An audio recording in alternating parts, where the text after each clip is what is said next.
Good evening, and for the verse of the day that I'd like to share with you all this evening, it's a rather short thought and just something that struck me as before I went to work this morning as I was reading my Bible in the early hours of the morning before I go to my work shift. I came across these three verses in Numbers chapter 31. And the officers which were over thousands of the host, the captains of thousands, and the captains of hundreds, came near unto Moses, and they said unto Moses, Thy servants have taken the sum of the men of war, which are under our charge, and there lacketh not one man of us. We have therefore brought an oblation for the Lord, what every man hath gotten, of jewels of gold, chains and bracelets, rings, earrings, and tablets, to make an atonement for our souls before the Lord. I think these verses are extremely interesting for a couple of reasons. Uh, well, for one reason specifically, and then they have lots of good applications for our day to day lives. The story is that the men of Israel went out, 12,000 of the men of Israel, if I recall correctly, there were 12,000 of the men of Israel that went out against the children of went out against the Midianites to destroy them for the fact that they had attacked Israel previously and had also helped in bringing God's wrath upon Israel. So God said, destroy the Midianites. So that's what the Israelites did. They got their 12,000 men together, 1,000 from each of the 12 tribes, and went out to war, defeated the Midianites.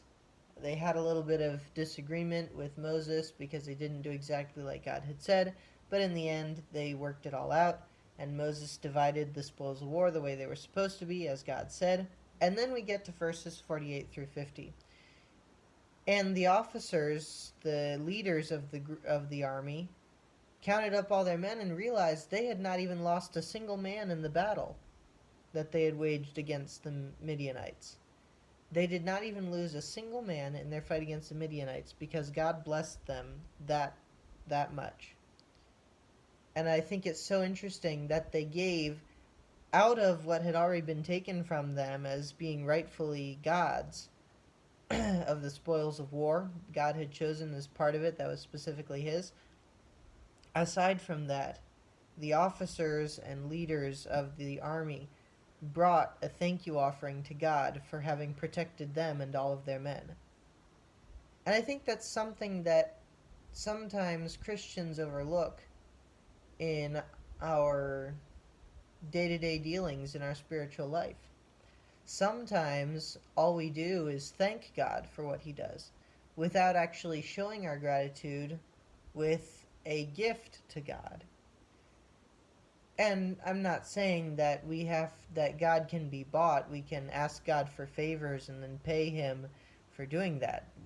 That is anti-biblical. You cannot bribe God to do anything. But it is a